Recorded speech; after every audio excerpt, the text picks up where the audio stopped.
వచ్చే దశాబ్ద కాలంలో మన ఆంధ్రప్రదేశ్లోని యువత ఎలా ఉండబోతున్నారు, బోల్డ్గా వాళ్ళ ఆలోచన విధానం ఎలా ఉండబోతుంది, కొత్త కొత్త ఇనిషియేటివ్స్ ఎలా తీసుకోబోతున్నారు డిజిటల్ రెవల్యూషన్ విధంగా ముందుకు వెళ్తూ.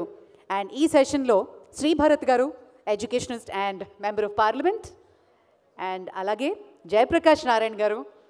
నమస్కారం అండి. I request you to please join us on stage sir. యువతకు కావాల్సిన అంశాలు కొన్ని లోతుగా ఆలోచిద్దాము.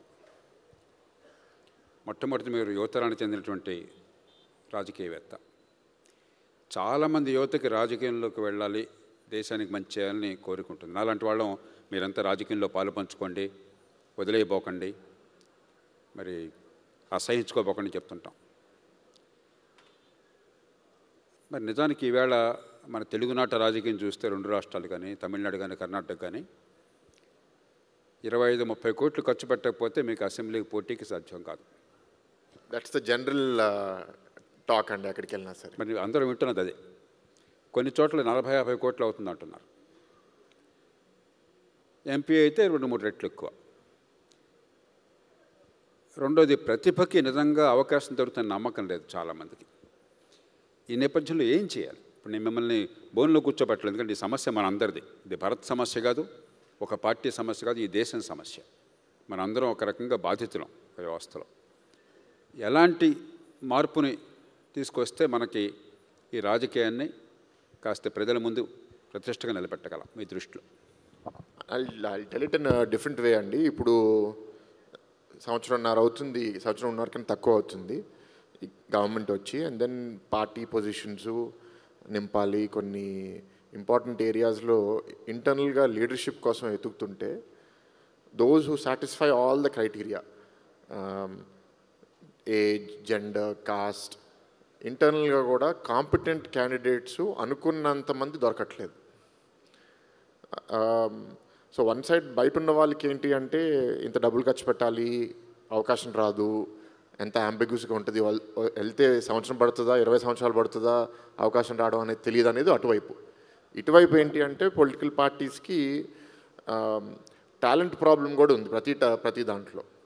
One idea that I have been contemplating is, మాకు ఇంకో 6-7 మంత్స్లో local body elections, corporation elections వస్తున్నాయి. We have currently 98 wards. ఇంకా కొన్ని ఏరియాస్ కలిస్తే that may go little bit over 100. I can with confidence say that between 5 to 10 wards overall parliamentలో మాకు high quality leadership ఇవాళ అందుబాటులో లేదు అని నా అభిప్రాయం. ఆ 5 to 10 వార్డ్స్లో why don't we give a open call to youth and what is the criteria they will ask. ఇప్పుడు కార్పొరేటర్ అనేది you are covering voters of 20-25,000 people each ward. So we'll say that you need to be educated, you need to be able to sustain yourself post-elections also, but we don't expect that you spend money on these elections or anything like that.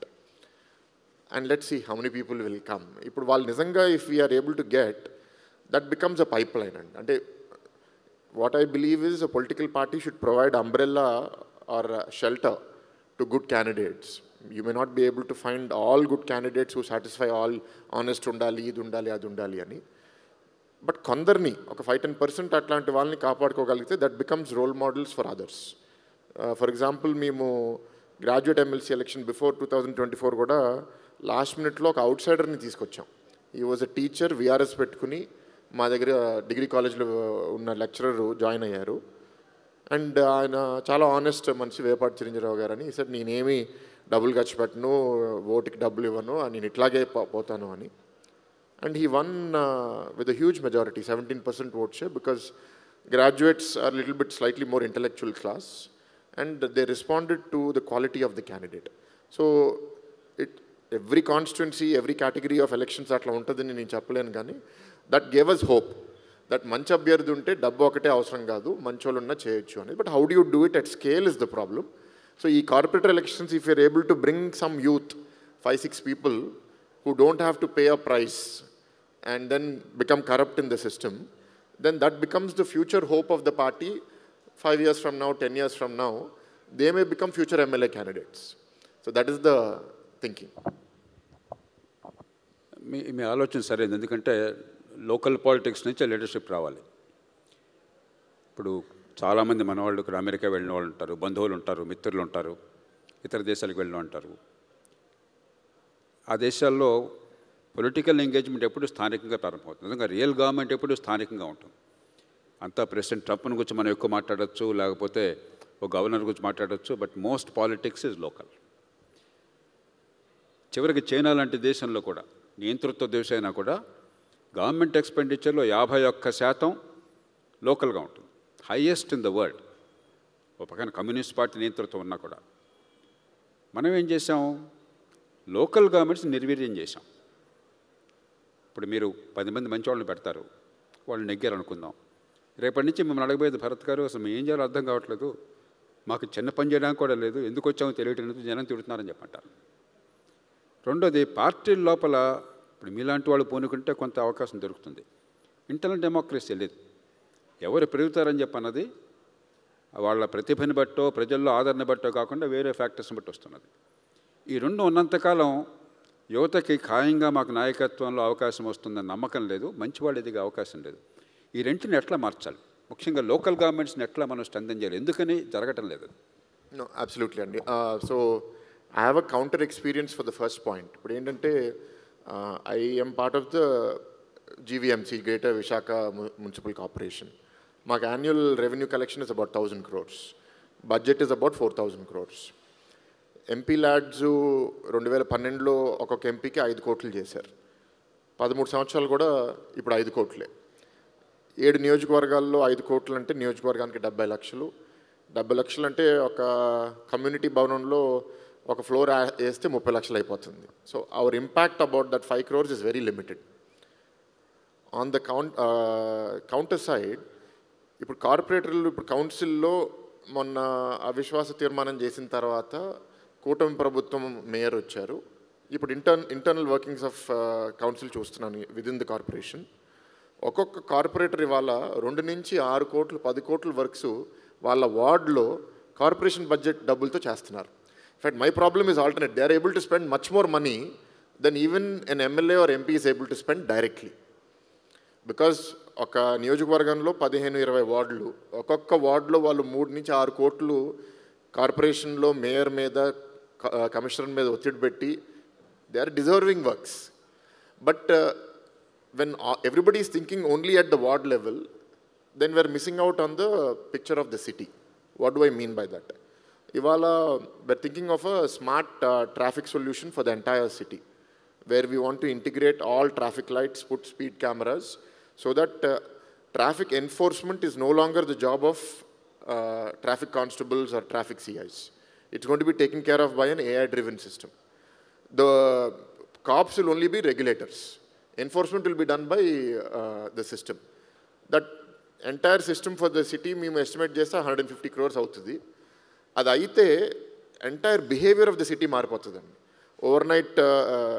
Night time speeding తగ్గిపోతుంది, death తగ్గిపోతుంది, vandalism తగ్గిపోతుంది, illegal parking తగ్గిపోతుంది, speed బ్రేకర్లు అన్నీ మేము ఎరగొట్టేయచ్చు. నేను count చేశాను, మా ఇంటి నుంచి నేను గీతం యూనివర్సిటీకి వెళ్ళాలంటే 22 స్పీడ్ బ్రేకర్స్ని దాటి వెళ్ళాలి. it's a severe health hazard. So my challenge is, corporators ప్రతి ఒక్కరు 2, 3, 4 కోట్లు ఒక్కొక్కరు తీసేసుకుంటే there isn't any money to do macro strategy projects, because all of us are dependent on the same pool of money.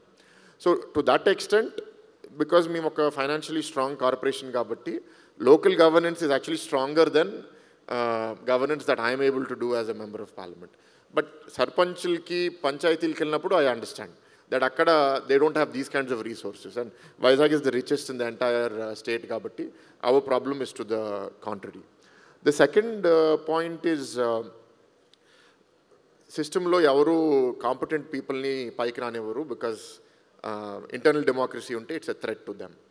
This is largely true andi. This is largely true in most environments that I have seen. Kondaru leaders, if they come without insecurity, ఇప్పుడు for example మాకు 16 మంది ఎంపీలు తెలుగుదేశం పార్టీలో ఉన్నారు. About 8 of them are under the age of 45 or under the age of 50, deemed to be as youth, who have not paid a significant price to enter into that role. అంటే వాళ్ళ సిస్టంలో ఒక 10-15 ఏళ్ళు నలిగిపోయి పాడైపోయి అట్లా కాకుండా ఫ్రెష్ ఆలోచనతో ఎక్కువ మంది వచ్చారు. వాళ్ళ స్టైల్ ఆఫ్ పాలిటిక్స్ని చూస్తుంటే కొంచెం డిఫరెంట్గా ఉంది. In fact we have one of our MPs here, I don't know if he still here, Daggumal Prasad గారు. He also was a IRS officer and he took VRS and has come. They are not driven by insecure, selfish agenda. వాళ్ళు ఏంటి అంటే they want to help the system grow. అందరు అట్లా ఉన్నారా అంటే నేను చెప్పలేను, కానీ కొందరు ఉన్నారు. So what is the role of the party? To identify such people, put them in positions of influence, position of power, so that they under them will develop some kind of a meritocracy. This cannot be done overnight. And entire సిస్టంలో 175 మంది ఎమ్మెల్యేలు, 25 మంది ఎంపీలు, అందరూ ఆ calibre people దొరకడం కూడా easy కాదు. But there little bit of hope అండి. ఫర్ ఎగ్జాంపుల్ ఇప్పుడు మా దగ్గర 7 నియోజకవర్గాల్లో ఒక నియోజకవర్గంలో we don't have a Telugu Desam party incharge for the MLA constituency. So temporarily I'm performing that duty. And internal party committees పెట్టాలి, ఎవరు వార్డు ప్రెసిడెంటు, ఎవరు secretary etcetera. We did it in a transparent way. మొన్నే meeting జరిగింది, అందరు 17 వార్డులకు సంబంధించిన ఒక 40 నాయకులను పిలిచి ఇక్కడెక్కడ మీరు ఫెయిల్ అయ్యారు, ఈ కారణం వల్ల ఇక్కడ మార్చుతున్నాము అంటే, they did not experience this kind of a thing in the last 3-4 internal party elections, where ఇంత ట్రాన్స్పరెంట్గా వాళ్ళకి ఎందుకు ఇవ్వట్లేదు, ఎందుకు ఇస్తున్నామని చేశాను. So I take it as, okay, if I do it, maybe I'll inspire somebody else to do it and do it differently. By and large, I have found where the MLA is very much in touch with the people, ఎంతో కొంత they build a good team. When the MLA is not in touch with the people, has an ulterior motive, it goes in the wrong direction, and మీరు అన్నట్టు ఈ suppressing tactics ఎక్కువ అవుతాయి. ఇందాక మీరు first point మాట్లాడుతూ సమన్వయం చేయాలంటే కోఆర్డినేషన్ ఫంక్షన్స్ కానీ, లేకపోతే కొన్ని ఓవరాల్ సిటీ ప్లానింగ్ కానీ దానికి డబ్బులు సరిపోవని ఐ అగ్రీ విత్ యూ. అంతా అక్కర్లే. 1000 కోట్లు బడ్జెట్ ఉంటే 100 కోట్లు కేటాయించిన 10%. వాటి కమిటీలకే కాన్స్టిట్యూషన్లో స్పేస్ ఉన్నది, 243W అని చెప్పని. ఇప్పుడు చాలా ఫంక్షన్స్ లోకల్గానే ఇంటి ఎదురుగా పాట్ హోల్స్ ఉన్నాయి, లేకపోతే ఇక్కడ లోకల్గా డ్రైన్ సరిగ్గా పనిచేయడం లేదు, ఇక్కడ పార్క్ సమస్య ఉన్నది, ఇవన్నీ లోకల్ సమస్యలు. ఆ ₹1 ఇచ్చే వార్డు కమిటీ జెన్యున్గా ప్రతి రెండు పోలింగ్ బూత్లకు ఒకళ్ళు ఎన్నికను ఏర్పాటు చేసి ఆడమగా మీరే నిర్ణయం చేసుకోండి అని చెప్పని చేశారనుకోండి, చాలా సాటిస్ఫాక్షన్ వస్తుంది. It's happening now. No, each ward is taking 2 to 6 crores for all these kinds of works. మీరు చెప్పినయే లోకల్ ఫంక్షన్స్కి ఇస్తున్నారా? Only local, purely local. వాళ్ళు ఏంటంటే పాట్ హోల్స్, డ్రైన్స్, వాల్స్, వాటికి తీసుకుంటున్నారు డబ్బులు. So, okay. I'm saying that Vizag is an anomaly. Vizag is not, I cannot say that every parliament is like that. I'm very pleasantly surprised. Your counter problem is they are demanding and getting more money than MP is getting. Okay. So, it's going well. Yeah. Let me come to a more uncomfortable question. మనందరికీ విజయవాడ నగరం ఒకప్పుడు rational డిజైన్కి పెట్టిన పేరు. తిరుపతి రామస్వామి గారు, గోపరాజు రామచంద్రరావు గారు కుల వ్యతిరేకం, కులాన్ని నిర్మించాలి, ఇంటి పేరు కూడా వదిలేసుకున్నాను. నేను కూడా ఇంటి పేరు వాడిన ఎప్పుడు అంటే అదొక ఉద్యమంలాగా, ఈ కులాలు గట్రా ఉండకూడదని చెప్పని. నేను చాలా ఫ్రాంక్గా మాట్లాడుతున్నాను. కొంతమందికి ఇబ్బంది కలగచ్చు అక్కడ విజయవాడ పౌరులకి. ఈ ప్రాంతం కానీ లేకపోతే ఈ రాష్ట్రం కానీ పొద్దున్నుంచి సాయంత్రం కులం చర్చ తప్ప ఇంకోటి లేకుండా పోయింది. ఓ పక్కన టెక్నాలజీ, ఆర్థిక వ్యవస్థ, పట్టణీకరణ కులానికి దూరంగా సమాజాన్ని తీసుకుపోయే ప్రయత్నం చేస్తుంటే, రాజకీయం కులం చుట్టూ తిరిగి పొద్దున్నుంచి సాయంత్రం చర్చ అదే అవుతున్నది. ఎట్లా బయటపడాలి? ఇది మనందరికీ అవమానం. ఒక కులానికి పరిమితం అవడం, పరిమితం అయ్యేవాడికి అవమానం. కులం పేరుతో మనిషి ముఖాన్ని చూసి అంచనా వేయటం, అంచనా వేసేవాడికి అవమానం. ఇంతకంటే దారుణం మరొకటి. మనం చాలా హింసించుకుంటున్నాం. మనం కొంచెం పచ్చిగా మాట్లాడుకోవాలి. మనం ఏదో మొహమాటం కొద్దీ పైపైన దాచిపెట్టేసుకునే ఈ చెత్త మాటలు ఎప్పుడొప్పుడు బయటపడకపోతే జాతి ఐక్యత అట్లాగా నేను ఎప్పుడు చెప్తుంటాను. నాకు అమ్మాయికి చదువు కావాలని చెప్పంటే మంచి పంతులు గారు కావాలా, నా కులం వాడు పొట్టకొస్తే అక్షముకులనాడు కావాలా? అబ్బాయికి ఆపరేషన్ కావాలి, ప్రాణాన్ని కాపాడాలని చెప్పంటే ఆపరేషన్ చేసి ఇందాక ముఖ్యమంత్రి గారు చెప్పినట్టుగా సంజీవన్లాగా ప్రాణాలు కాపాడేవాడు కావాలా, శిశుపాలులాగా ప్రాణాలు తీసేవాడు కావాలా? ఆ మాత్రం ఇంగిత జ్ఞానం లేకపోతే ఎట్లాగా? ఏం చేయాలి? So I follow little bit of international politics అండి. ఇప్పుడు మీరు చూస్తే everywhere in the US also, the racial politics where discrimination is on the base of the color of your skin. Lapate ippudu Europe lo, including the UK, religious politics where there's a lot of rhetoric now against Islam, which European politicians are bringing to the forefront. It is becoming their agenda to fight elections. So I think as a species, discrimination will always continue. It will take a different form. మనం కులాల మీద impact తగ్గిస్తే it will become economic, అది తగ్గిస్తే it will become racial, నువ్వు తెల్ల నువ్వు నల్ల. So that I don't think will change that much. But there are certain areas, again I'm very lucky. నేను విశాఖపట్నం 19లో పోటీ చేశాను, దగ్గర దాకా వచ్చి ఓడిపోయాను. మళ్ళీ 24లో పోటీ చేశాను. 24 దట్ 3 months ఆఫ్ క్యాంపెయిన్ పీరియడ్లో చాలా దగ్గరికి మేము వెళ్ళినప్పుడు ఎక్కువ మంది మా కులానికి కమ్యూనిటీ భవన్ కావాలి, లేకపోతే మా కులానికి ఇది స్థలం కేటాయించాలి, ఇంకేదో చేయాలి అని కుల సంఘ పెద్దలు చాలామంది వచ్చి అడిగేవారు. I have not committed to a single thing in entire 3 months of campaign. Meeting అయిపోయిన తర్వాత మా టీంలో పనిచేసే కొందరు శ్రేయోభిలాషులు, కొన్నిసార్లు ఎమ్మెల్యే అభ్యర్థులు కూడా, ఎందుకు మీరు అట్లా మొహం మీద చేయను లేకపోతే కమిట్ అవ్వను అని ఎందుకు అంటున్నారు, చేద్దాము చూద్దాము అని చెప్పచ్చు కదా, తర్వాత ఎట్లాగో మనం చూడొచ్చు అని. I said no, I don't want to commit to something which I don't believe in. I respect the caste. మీ కుల వృత్తి బాగుండాలి, ఎవరన్నా మీ పిల్లలు మీ వృత్తిలో ఉండాలని మీరు కోరుకుంటే వాటిని ఎట్లా ప్రోత్సహించాలనేది మనం ఆలోచిద్దాము, సపోర్ట్ చేద్దాము. కానీ నేను ఒక కులానికి ఒక ఏరియాలో కమ్యూనిటీ భవన్ ఇవ్వడం కమిట్మెంట్ అనేది నేను తీసుకోను. ఎమ్మెల్యేలు వాళ్ళ క్యాంపెయిన్లో వాళ్ళు చేస్తే చేయనివ్వండి, నేను నా 5 కోట్ల బడ్జెట్తో ఎట్లాగో I cannot do justice to that.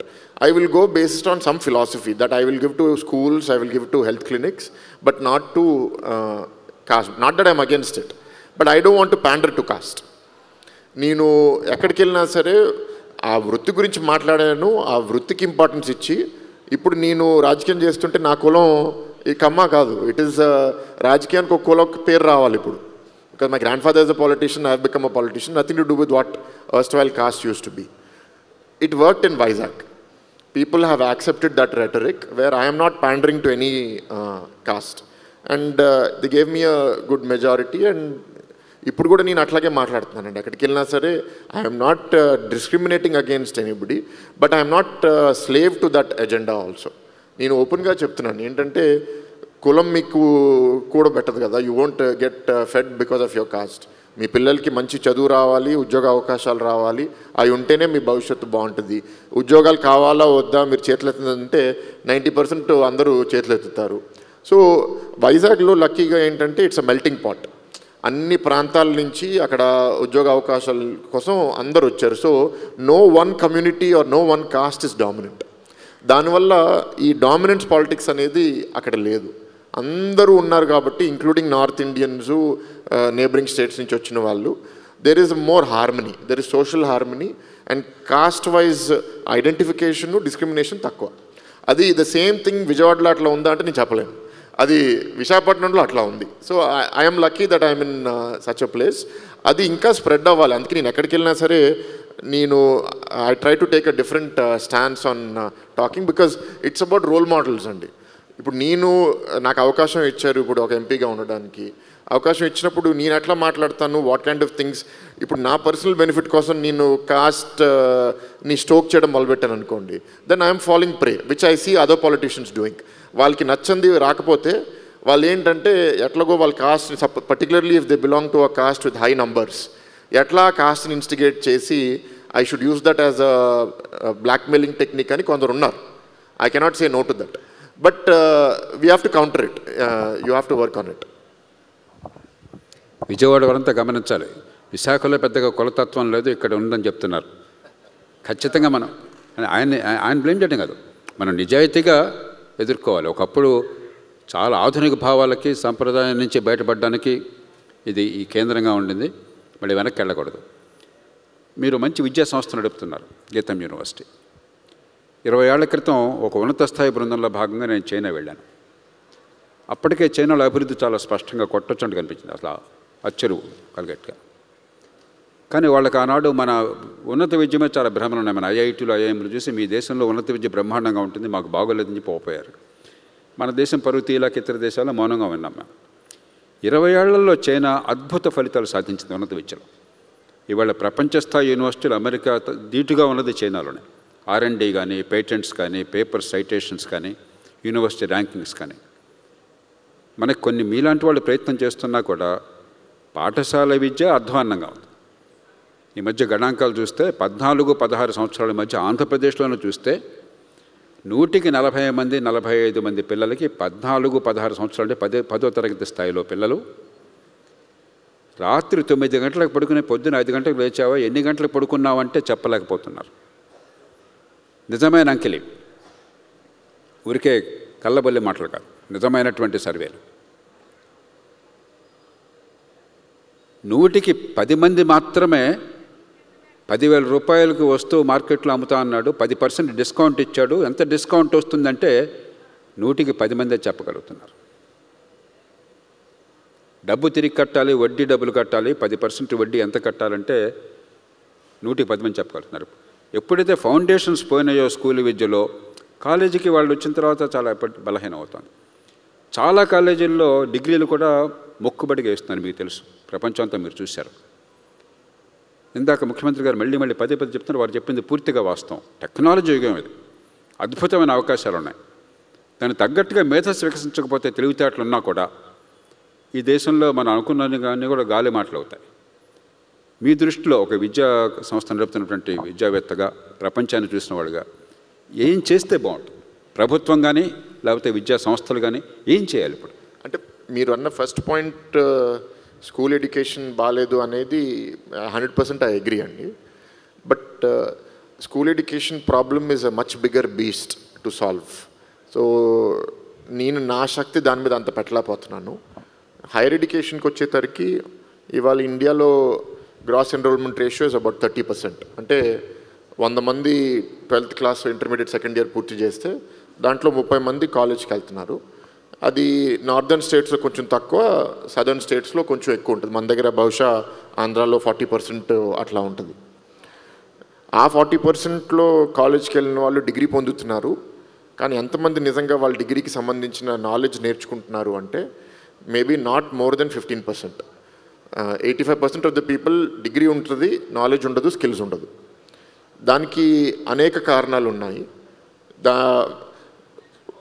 One is over aspiration, over education without true skilling. అంటే పాలిటెక్నిక్లో, ఐటీఐలో ఇవాళ స్కిల్ డెవలప్మెంట్ నీడ్స్ సమాజంలో చాలా ఉన్నాయి. కానీ అందరికీ నాకు ఇంజనీరింగ్ డిగ్రీ అందుబాటులో వచ్చేసింది, నేను స్కిల్లింగ్ ఎందుకు చేయాలి? ఫ్రీగా గవర్నమెంట్ డబ్బులు కడుతుంది, ఫ్రీగా వచ్చింది, ఎవరు దానికి they are not giving it the value that it needs. This is one side అండి. Government will face that problem.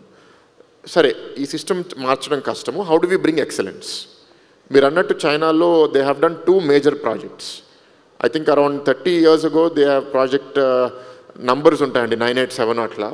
వాళ్ళు ఒక దేశంలో ఉన్న 20-25 యూనివర్సిటీస్కి ఒక్కొక్కరికి ఇంచుమించు ఈక్వలెంట్స్ ఆఫ్ $1 billion కేటాయించి, now you run, you chase the world and you become the best university అని డబ్బులు ఇచ్చారు.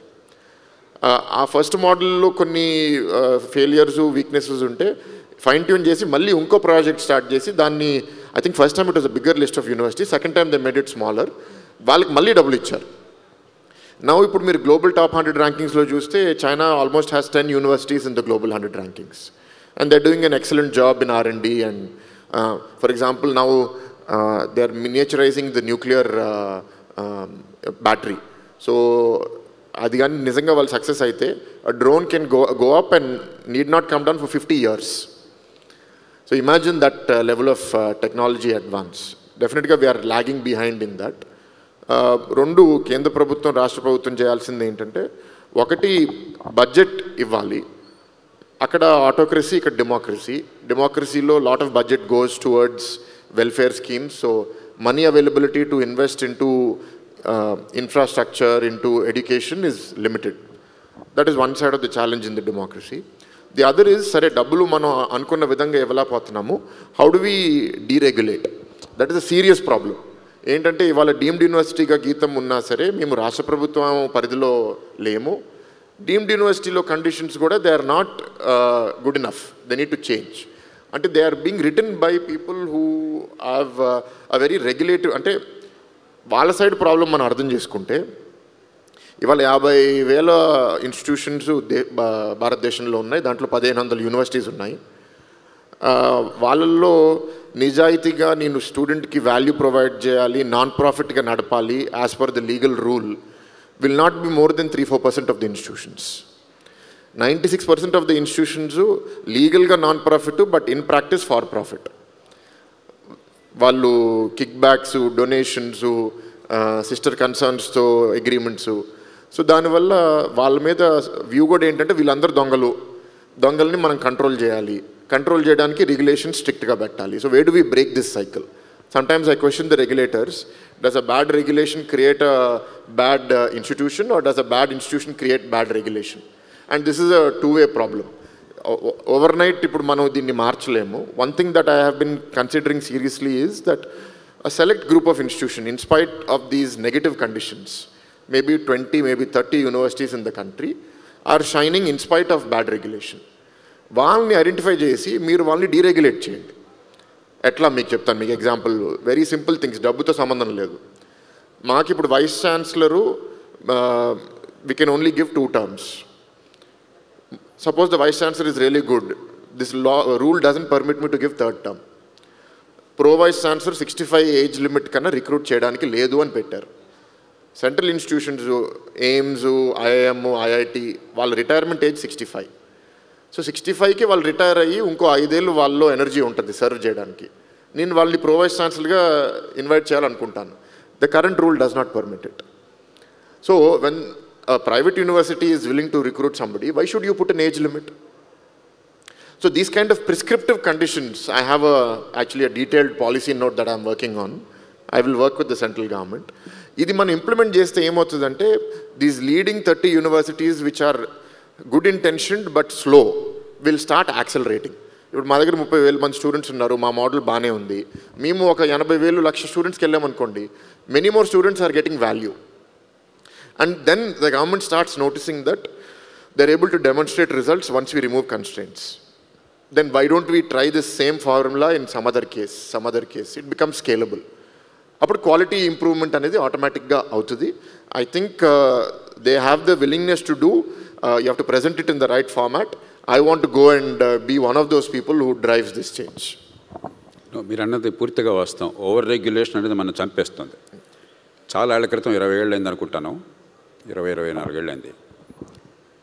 MITలో, హార్వర్డ్ పక్కనే బాస్టన్లో, అక్కడ నేను ఏదో సమావేశానికి వెళ్తే అక్కడ భారతీయ సంతతి ప్రొఫెసర్లంతా నా దగ్గరికి వచ్చారు. ఏమంటే రిటైర్మెంట్ ఏజ్కి వచ్చాం మేమంతా కూడా, పిల్లలు సెటిల్ అయిపోయారు, మళ్ళీ మన దేశానికి ఏమన్నా చేయాలని ఉంది. తెలుగు వాళ్ళు చాలామంది వచ్చారు వాళ్ళు. అంటే ఏం చేస్తారన్నాను. మేము మా ఖర్చుల మీద ఇండియాకి వచ్చి అక్కడ ఇంజనీరింగ్ కాలేజీల్లో, MITలో ప్రపంచంలో అత్యాధునికమైనటువంటి టెక్నాలజీ ఇన్స్టిట్యూట్లో నేర్పుతున్న కోర్సుల్ని ఉచితంగా మేము నేర్పుతాం పిల్లలకి, మాకు అవకాశం కావాలన్నారు. నేను చాలా ఎక్సైట్ అయ్యాను. వెంటనే వైస్ ఛాన్సలర్ వాళ్ళందరూ ఫోన్ చేస్తే, సార్ UGC రూల్స్ ఒప్పుకోవు, అది సాధ్యం కాదు, ఇక్కడ ఏదో ఒక రోజు వచ్చి ఒక లెక్చర్ ఇవ్వచ్చు కానీ గెస్ట్ లెక్చర్ ఇంకోటి సాధ్యం కాదని చెప్పని నిరుత్సాహపరిచారు. కాబట్టి over regulation is killing our higher education. You are absolutely right. అంటే I want to give an example on that. అండి, over here in the state of Andhra Pradesh, ఇవాళ నారా లోకేష్ గారి ఆధ్వర్యంలో we have formed an informal group of people. Professor Sudhir Jain was director of IIT Gandhinagar for 3 terms, and then vice chancellor of Banaras Hindu University. Then Partha Pratim Chakraborty was director of IIT Kharagpur, a very popular director. And then we have a private university here called Centurion University that focuses on skilling. So we have now brought together this group of intellectual administrators, academics, and we are debating with them how we can transform Andhra Pradesh regulations for universities and higher education.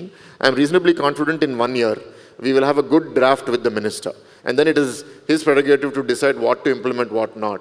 But he is very supportive of this initiative, and I'm optimistic. And UGC level lo some changes need to happen, which is a bigger problem to fight. But state private universities, state government universities kuda man transform cheyochu. We're taking it on as a challenge to do it. Very good news. All power to your elbow. Thank you. ఇందాక ముఖ్యమంత్రి గారు మాట్లాడుతున్నప్పుడు ఆయన చంద్రబాబు గారి సంగతి మనకు తెలుసు. Technology విషయం, KA మోటార్స్ దగ్గర నుంచి క్వాంటమ్ కంప్యూటింగ్ దాకా ఇవన్నీ అవసరం. కానీ ఈ దేశంలో 185 మంది అసంఘటిత రంగంలో ఉన్నారు. రెక్కడితే కానీ డొక్కడని వాళ్ళు, నెల జీతం భద్రత లేని వాళ్ళు. 165 మంది ఇప్పటికి కూడా గ్రామాల్లో ఉన్నారు. G20 దేశాల్లో అతి ఎక్కువ గ్రామీణ వాతావరణంలో ఉన్నటువంటి జనాభా భారతదేశం. 35% పట్టణాల్లో ఉన్నది. కాబట్టి నగరాలు అవసరం. నేను పూర్తిగా సమర్థిస్తాను. అమరావతి కావచ్చు, హైదరాబాద్ కావచ్చు, మరొకటి కావచ్చు. దాంతోపాటు ఎక్కడికక్కడ చిన్న పట్టణాల్లో కనుక పరిశ్రమల్ని లో ఇన్కమ్, పెద్ద లో వేజెస్, పెద్ద స్కిల్స్ అవసరం లేని, ఉదాహరణకి మీ నియోజకవర్గం పక్కన ఉంటుంది, అనకాపల్లి నియోజకవర్గం ఉంటుంది, అచ్యుతాపురం ఉన్నది, బ్రాండెక్స్. 22,000 మంది మహిళలు చుట్టుపక్కల 600 గ్రామాల నుంచే పనిచేస్తున్నారు అక్కడ. వాళ్ళ జీవితాలు మారిపోయాయి. అట్లాగే అపాచీ కంపెనీ వాళ్ళు తడ దగ్గర ఈ ఫుట్వేర్ పెట్టారు. 12,000 మంది అక్కడ పనిచేస్తున్నారు. ఇంకో 3-4 వేల మంది తీసుకోవడానికి సిద్ధంగా ఉన్నారు వాళ్ళు. అలాగే చిన్న గ్రామం కావూరు అని చెప్పిన ఈ గుంటూరు జిల్లా, ఇప్పుడు ఏ జిల్లానో మనకు తెలియదు, బాపట్ల జిల్లా ఉండొచ్చు, రేపల్లె ప్రాంతంలో.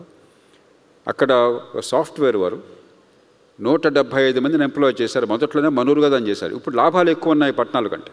ఇంకో 200 మంది, ఇంకో 500 మంది తీసుకోవడానికి సిద్ధంగా ఉన్నారు. అక్కడ కనుక కొద్దిగా చిన్న ఇన్ఫ్రాస్ట్రక్చర్ పెట్టి లో ఇన్కమ్, లో వేజెస్, లో స్కిల్స్ ఉన్న వాటిని తీసుకొస్తే నగరాలు పెరగాలి. అక్కడ ఇన్సిట్యూ అర్బనైజేషన్ కావాలి. లేకపోతే నిరుపేదలు వచ్చి మహానగరాలకి పట్టుచేతపట్టుకు వలస వచ్చి వాళ్ళ బతుకు దుర్భరం అవుతుంది, నగరాలు నరకం అయిపోతున్నాయి. దీనికి ఏమన్నా మరి ఒక పార్లమెంట్ మెంబర్గా కానీ, మీ పార్టీలో కీలకమైన నాయకులుగా కానీ గట్టి ప్రయత్నం మీరు చేస్తారా? Again I can't speak for the entire state అండి, బట్ మా దగ్గర ఇన్ మై పార్లమెంట్ ఎస్కోట కాన్స్టిట్యున్సీలో అరౌండ్ 1000 acresలో we are bringing MSME park by Jindal. And they're going to obviously MSME park ante every unit will be 1 acre, 2 acres, 5 acres. And we're estimating that akkada 40,000 udyogalu, mostly they'll be low to medium end. And there'll be ongoing skilling. We're putting up a skill development center there and convert all the neighboring villages into future employee base. Atlakaithe meer brandix chepparu. In fact, maaku ippudu endante one of our leaders akkada escortlo 400 mandi mahilalaki beautician, tailoring iyanni programs chesi brandix lo interview ippiste వాళ్ళు ఉద్యోగం ఇచ్చారు. కానీ ఎస్కోట్ నుంచి అచ్యుతాపురం వెళ్ళడానికి daily కమ్యూటు, వాళ్ళకి cost time కుదరక వాళ్ళు వెళ్ళలే. So what we realised is we need localised models. Like you said, not just about urban clusters, even rural cluster which is far away వాళ్ళు వెళ్ళకపోవచ్చు. సో మనం ప్రతి నియోజకవర్గంలో ఏదో ఒక ఎంప్లాయ్మెంట్ బేస్ మీరు అన్నట్టు గ్రామీణ ప్రాంతంలో కూడా తయారు చేయాల్సిన అవసరం ఉంది. కొన్ని దగ్గరలో అంటే మా దగ్గర ఇది MSME పార్క్ వస్తే అక్కడ చుట్టుపక్కల ఒక 3 కాన్స్టిట్యున్సీస్కి మేజర్ ఇంపాక్ట్ వస్తుంది. అండ్ నా పార్లమెంట్లో అవుట్ ఆఫ్ 7, 5.5 ఆర్ అర్బన్ కాన్స్టిట్యున్సీస్. Communication, travel is very easy. And ఇప్పుడు ఈ స్త్రీ శక్తి ప్రోగ్రామ్ పెట్టిన తర్వాత మహిళల transport, entering the work force కూడా it's going to become much more easier. But one big thing అండి, ఇప్పుడు ఫార్మల్ ఎడ్యుకేషన్ సిస్టమ్ ట్రాన్స్ఫార్మ్ చేసి రిజల్ట్స్ రావడానికి చాలా టైం పడుతుంది. So the big focus has to be on short term skill education and continuing education. అంటే the person maybe 25 years old, 30 years old, we have to mould them that 30 years కైనా మీరు నేర్చుకోవచ్చు. మీరు రండి, 3 నెలలు చేయండి ప్రోగ్రాము, 6 నెలలు చేయండి programme, at the end of this you'll get a job. And that should be the posturing that government should take అండి. ఎందుకంటే ఇప్పుడు మనకి 500 million, 50 crore people under the age of 25 in the country. Demographic dividend will become demographic disaster if you don't educate them, you don't skill them. And by the time the system changes, వాళ్ళందరూ 20, 25, 30 years అయిపోతారు. So the model is now not on transforming schools, transforming colleges. As one side చేస్తాం, time పడుతుంది. But the other side is instant skilling. We need to create localized skilling models. అక్కడ ఆ డిస్ట్రిక్ట్లో needs ఏమున్నాయి, ఏ job రోల్స్కి needs ఉన్నాయి, ఆ job రోల్స్కి skilling పెట్టేసి 3 months, 6 months skill చేసి వాళ్ళకి జాబ్స్ ప్రొవైడ్ చేయగలగాలి. సో ప్యారలల్ స్ట్రాటజీతో వెళ్తే కానీ మనం సక్సెస్ఫుల్ అవ్వమండి. That's what we're planning to do. అందులో ఇప్పుడు పూర్వం లేని 30 ఏళ్ల క్రితం లేనిది ప్రతి ఊళ్ళో కరెంట్ ఉంది, దాదాపు రోజంతా వస్తుంది. ప్రతి ఊళ్ళో ప్రతి ఒక్కళ్ళకి మొబైల్ ఫోన్లు ఉన్నాయి, ప్రతి ఇంట్లో టీవీ ఉంది, ఇంటర్నెట్ సౌకర్యం దాదాపు అన్ని చోట్ల ఉంది. గతంలో ఇవి లేవు. ఇవన్నీ ఉన్నప్పుడు చాలా పనులు మన మహానగరాలకు పోవక్కర్లేదు. అక్కడ లోకల్గా అయిపోయినట్టయితే అర్బనైజేషను నగరాలు నరకం కాకుండా ఉంటుంది. హైటెక్ వాళ్ళు, హై స్కిల్ వాళ్ళు మహానగరాలకు ఎలాగో వస్తారు. క్లస్టర్ ఎఫెక్ట్ అని చెప్పి అంటారు, చంద్రబాబు నాయుడు గారు చెప్పినట్టుగా. ఖచ్చితంగా నగరాలు అవసరం. అంచేత అమరావతిని అభివృద్ధి చేయడం రాష్ట్రానికి అవసరం, కానీ దాంతోనూ ఆపకుండా ఎక్కడికక్కడ మనం ప్రయత్నం చేయాలి. చివరి ప్రశ్నకి వెళ్దాం, టైం కూడా అయిపోతున్నట్టుంది. పైసామే పరమాత్మ. ఏ ప్రభుత్వమైనా డబ్బులుంటేనే పని నడిచేది. జాతీయ స్థాయిలో ప్రభుత్వం గత 10 ఏళ్లలో మంచి ఆర్థిక క్రమశిక్షణ చూపెట్టింది. కోవిడ్ టైంలో కూడా చాలామంది పండితులు మీరు ఇంకా లక్షల కోట్లు ఖర్చు పెట్టినా కూడా చాలా జాగ్రత్తగా అవసరాన్ని బట్టి ఖర్చు పెట్టారు, పొదుపరితనం పాటించారు, ఆర్థిక క్రమశిక్షణ పాటించారు. అందుకనే మన రేటింగ్స్ పెరుగుతున్నాయి అంతర్జాతీయ మార్కెట్లో, ఇంట్రెస్ట్ రేట్స్ తగ్గుతున్నాయి. ఇప్పుడు ఈవేళ అమెరికా నుంచి టారిఫ్ సమస్య రాగానే అవసరమైతే కొంత డబ్బు ఖర్చు పెట్టడానికి ప్రభుత్వం వెనకాడే పరిస్థితి లేదు. కానీ రాష్ట్రాలు చాలా చోట్ల పరిస్థితి బాగోలేదు. శక్తికి మించి ఖర్చు పెడుతున్నాం. ఖచ్చితంగా ముఖ్యమంత్రి గారు చెప్పినట్టుగా సంక్షేమం, అభివృద్ధి సమతూకం కావాలి. సంక్షేమం లేని ప్రజాస్వామ్యం సాధ్యం కాదు. కానీ సంక్షేమ పరిపాలన అంటే నడవదు. దుబారా ఖర్చులు అరికట్టాలి. కనీసం అప్పు చేసిన డబ్బుతో పప్పు కూడి తినకూడదు. అప్పు చేసిన డబ్బు అభివృద్ధి కోసం రేపు పొద్దున మరుగు సదుపాయాలు కానీ పెట్టుబడులు కానీ ఖర్చు పెట్టాలని చెప్పిన పరిస్థితి రావాలి. అది జరగటంలా. ఒక పార్లమెంటు సభ్యుడిగా మీ పార్టీలో మీరు యువతరానికి ప్రతినిధిగా నాయకులుగా ఏం చేస్తే బాగుంటుంది అనుకుంటారు? ఎందుకంటే రాజ్యాంగబద్ధంగా కొన్ని ఏర్పాట్లు చేయకపోయినట్టయితే చివరికి అప్పుల మీద వడ్డీలే మనకు భారం పెరిగిపోతుంది. వడ్డీ చెల్లించడానికే మళ్ళీ అప్పులు చేసే పరిస్థితి వస్తుంది. డెట్ ట్రాప్లోకి వెళ్ళిపోతున్నాం. ఆ స్థితికి వెళ్ళిన తర్వాత మళ్ళీ బయటపడటం చాలా కష్టం. So one thing that I have been thinking very seriously అండి, మీరు అన్నట్టు we're going in a direction where expenditure is increasing, చాలా ఫాస్ట్గా పెరుగుతుంది అండ్ మనకి దానికి సరిపడగా ఆదాయం పెరగట్లేదు.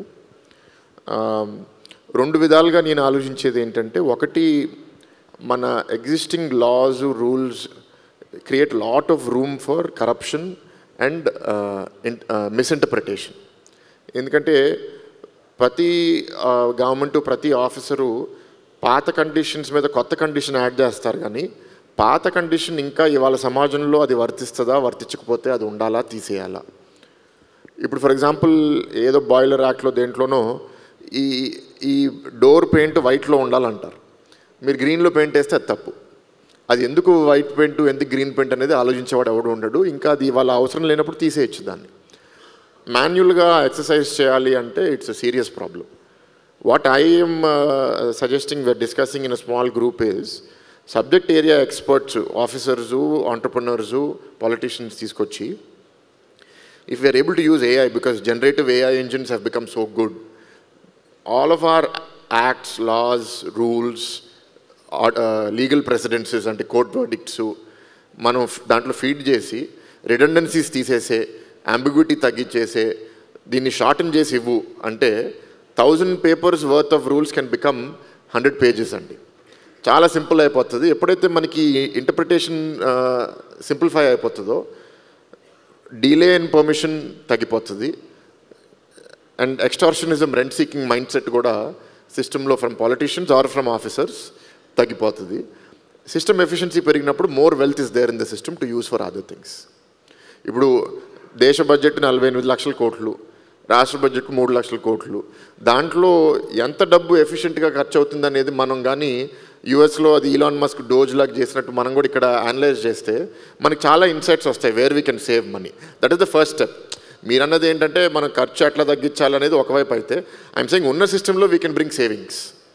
ఆ సేవింగ్స్తో we can bring efficiency. Next thing is, ఎప్పుడైతే మనము సిస్టమ్ని ఎక్కువ ఎఫిషియెంట్ చేస్తామో సమాజంలో సిటిజన్స్కి సిస్టమ్ మీద ట్రస్ట్ పెరుగుతుంది. ట్రస్ట్ పెరిగినప్పుడు లిటిగేషన్ తగ్గుతుంది, లిటిగేషన్ తగ్గినప్పుడు ఎఫిషియన్సీ సమాజంలో పెరుగుతుంది. So I don't have an answer for this, I just have some ambitions. So I hope, అంటే overnight we cannot change all of these rules and systems, but ఒక్కొక్క section తీసుకుని దాన్ని transform చేయగలిగితే, ఇప్పుడు higher education మీకు ఒక ఎగ్జాంపుల్గా ఇచ్చాను, దాంట్లో నాకు ఎక్స్పర్టీస్ ఉంది కాబట్టి I want to start there. And అక్కడ మార్పు చూపించిన తర్వాత then we can go on to something else. The other problems that you're saying sometimes are above my pay grade. Let the prime minister, chief minister వాళ్ళు ఆలోచించుకుని దాన్ని ఎట్లా solve చేయాలో వాళ్ళు చేస్తారు. From my side what I want to contribute, how I can help, I will definitely do it అండి. Thank you. ముగించే ముందు 2 మాటలు. మొదటగా వేటు న్యూస్ వారికి మనసారా అభినందనలు. మంచి ప్రమాణాల బహిరంగ చర్చ, నిజాయితీ అయిన చర్చ, అరమరకలు లేని చర్చ ఈ దేశంలో అవసరం. దానికి వేదికను ఏర్పాటు చేశారు, వారికి అభినందనలు.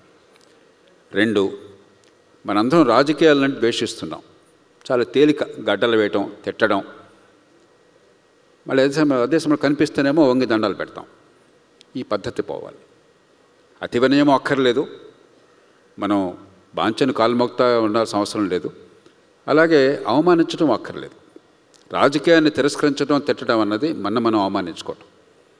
ఎందుకంటే మన పన్నుల డబ్బును ఖర్చు పెట్టేది రాజకీయంలో ఉన్నవాళ్ళు, విధానాలు రూపొంచేది రాజకీయంలో ఉన్నవాళ్ళు, మరి చట్టాలు చేసేది రాజకీయంలో ఉన్నవాళ్ళు. కాబట్టి దాన్ని ఎలా బాగు చేయాలి అని ఆలోచించాలి. ఇప్పటికి కూడా మన భరత్ చూసినట్టుగానే అన్ని పార్టీల్లో ఇంత అవినీతి తాండవిస్తున్న కాలంలో, ఎలక్షన్ డబ్బులు ఖర్చు పెడుతున్న కాలంలో కూడా అన్ని పార్టీలు ఇప్పటికి కూడా ప్రజా సంక్షేమం, ప్రజాహితాన్ని కోరే మంచి వాళ్ళు ఉన్నారు. ఇంకా దాన్ని పెంచడం ఎట్లా, ఉన్న పరిస్థితుల్లో మంచి మార్పు తేవటం ఎట్లా ఆలోచించాలి. కానీ రాజకీయాన్ని తిరస్కరిస్తే, ఇందాక చంద్రబాబు నాయుడు గారు చెప్పారు, ఓ నేపాల్లాగా తయారైతే అది కాదు పరిష్కారం. ద్వేషించటమో, ఒకళ్ళొకళ్ళు కాట్లాడుకోవటమో, హింసకి పాల్పడమో, రాజకీయాన్ని వ్యతిరేకించడమో పరిష్కారం కాదు. మంచి రాజకీయాన్ని, మంచి పాలన తేవడంలో ఇలాంటి వేదికలు ఉపయోగపడతాయని ఆశిస్తూ మరోసారి మీ అందరికీ నమస్కరిస్తూ సెలవు తీసుకుంటున్నాను.